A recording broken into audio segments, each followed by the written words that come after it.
जय श्री कृष्ण। कहते हैं कि अगर रात की नींद अच्छी हो तो अगली सुबह अच्छी हो जाती है। कहते हैं कि अगर दिन की थकान से थक हार कर हम रात को अच्छी बातें सोच कर सोएं तो अगले दिन हमारा वक्त बदल जाता है, हमारा भाग्य बदल जाता है। कहते हैं कि अगर सोते समय अच्छी अच्छी कहानियाँ सुनो, अच्छी अच्छी बातें सुनो, भगवान का नाम जाप करो, ईश्वर का नाम लेकर सो, तो अगला दिन हमारे लिए परिवर्तित हो जाता है। जिंदगी की भाग दौड़ है, परेशानियां हैं, बहुत सारी मुश्किलें हैं। इतना आसान नहीं होता ये सारी बातों को अपने दिल, दिमाग और जहन में रखकर आराम से सो जाना। बड़ा मुश्किल होता है ये नींद का आना। वो बचपन बहुत अच्छा था जब थक हार कर तकिए पर सर रखते थे और ना जाने कब नींद आ जाती थी। अच्छे अच्छे सपने आते थे, सपनों में परियां आती थी और रोज एक नई कहानी के साथ जिंदगी बदल जाती थी। कुछ कहानी में हम सीख जाते थे और बहुत सारी कहानियाँ हमारे जीवन के अंदर हमें बहुत सारी शिक्षा दे जाती थी। हमने भी कुछ ऐसा ही सोचकर आपके साथ एक कहानी का सिलसिला चालू किया है। ये कहानियाँ आपके जीवन को कितना बदलेंगी ये तो मैं नहीं जानती। इन कहानियों से आपके जीवन पे कितना प्रभाव आएगा ये भी मैं नहीं जानती। पर बस इतना जानती हूँ कि रात को सोने से पहले अगर ये कहानी सुनकर सोएंगे तो नींद अच्छी आएगी, सुकून मिलेगा, मन को कहीं ना कहीं खुशी मिलेगी। और इस सुख चैन की नींद के लिए एक कहानी आज की जो मैं आपको सुनाने जा रही हूँ। ये कहानी है श्री कृष्ण और विदुर की।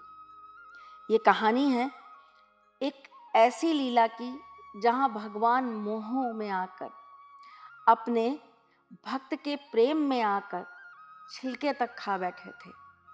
तो चलिए सुनाती हूँ आपको। विदुर और श्री कृष्ण की लीला। विदुर जी हस्तिनापुर के महामंत्री थे। वो धृतराष्ट्र के भाई भी थे, परंतु दासी के पुत्र होने के कारण उन्हें हमेशा कम ही नापा गया। हालांकि वो बहुत ज़्यादा धर्म निष्ठा को मानने वाले थे, वो बहुत ज़्यादा समझदार थे, ज्ञानी थे और श्री कृष्ण के परम भक्त भी थे। अब होता यह है कि जब श्री कृष्ण कौरवों और पांडवों के बीच सुलह कराने,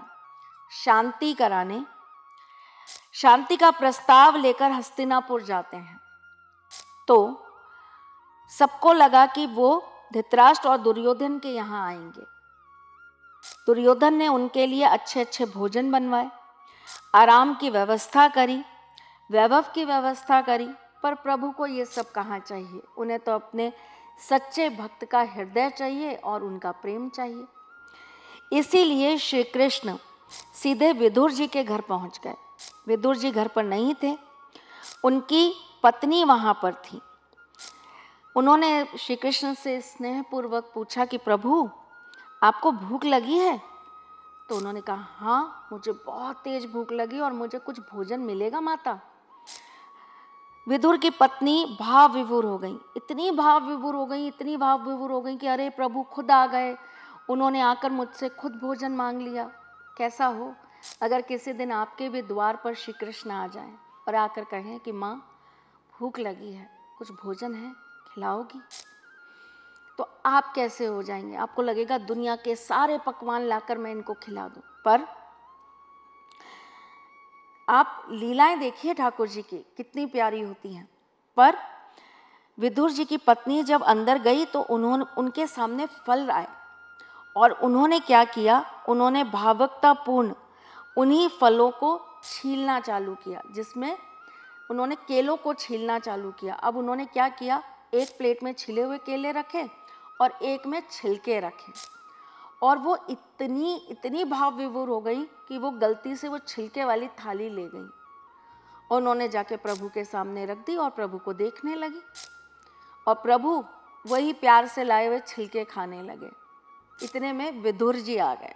अब विदुर जी आए और उन्होंने देखा कि श्री कृष्ण जो हैं वो तो छिलके खा रहे हैं। वे दौड़ कर आए, उन्होंने कहा, प्रभु आपने क्या खा लिया?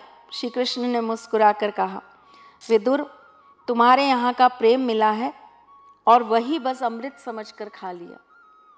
छिलकों को भी अमृत समझने वाले ये श्री कृष्ण भक्तों के साथ इसी तरह की लीलाएं करते हैं और उनसे प्रेम पाकर उनके हाथ से छिलके भी खा लिया करते हैं। ये कहानी हमें क्या सिखाती है? ये कहानी हमें सिखाती है कि भगवान भाव के भूखे हैं, प्रेम के भूखे हैं। अब जब ये बात दुर्योधन को पता चली तो उन्होंने श्री कृष्ण से कहा कि आपने मेरा, गुस्से में कहा कि आपने मेरा निमंत्रण क्यों ठुकरा दिया? मैंने आपके लिए राजसी भोज की व्यवस्था की थी, आपने उसे स्वीकार क्यों नहीं किया? श्री कृष्ण ने उत्तर दिया, जहाँ प्रेम नहीं वहाँ मेरा वास नहीं। तुमने मुझे अपने अहंकार में बुलाया था, विदुर ने मुझे अपने हृदय से बुलाया था। तो यहाँ हमें क्या शिक्षा मिलती है? हम ये लोभ देकर कि हम बहुत अच्छे गहने पहनाएंगे, हम बहुत अच्छे वस्त्र पहनाएंगे, हम ठाकुर जी को बहुत सारे नए नए पकवान खिलाएंगे, हम उन्हें कभी अपने साथ नहीं बांध पाएंगे। हम हृदय से उन्हें बुलाएंगे तो वो ज़रूर आएंगे और आके रूखा सूखा जो भी गरीब की झोपड़ी का मिलेगा वो भी खाकर प्रसन्न हो जाएंगे। जो धर्म के मार्ग को अपनाते हैं भगवान उनके साथ हो जाते हैं। जो सच्ची प्रेम और भावनाओं से उन्हें चाहते हैं भगवान उनके भी भक्त हो जाते हैं। तो ये एक कहानी थी भक्त और भगवान की। ये एक कहानी थी हमारे श्री कृष्ण की लीलाओं। फिर कुछ नया लेकर कल फिर आऊँगी। आज की रात के लिए आराम से सो जाओ।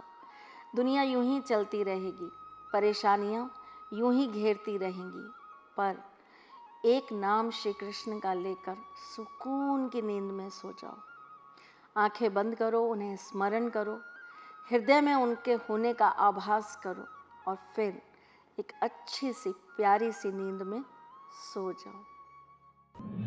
सारथी मां त्रिशला ज्योतिष के क्षेत्र में विश्वविख्यात नाम है। ज्योतिष शास्त्र में पीएचडी मां त्रिशला पिछले 22 वर्षों से ज्योतिष की सभी परंपरागत विधाओं के साथ साथ अनेक दुर्लभ गुण विधाओं जैसे परछाई एवं नव्स के अध्ययन से अपनी सटीक भविष्यवाणी और पूर्वानुमान के लिए विख्यात हैं। अपने उपायों द्वारा लाखों लोगों का जीवन संवार चुकी मां त्रिशला लगातार 2016 से ज्योतिष विभूषण अवार्ड प्राप्त कर रही हैं। साल 2018 में उन्हें उत्तराखंड के मुख्यमंत्री त्रिवेंद्र सिंह रावत ने ज्योतिष विभूषण अवार्ड से सम्मानित किया था और साल 2016 में उन्हें राजस्थान में बेस्ट एस्ट्रोलॉजर के अवार्ड से नवाजा जा चुका है।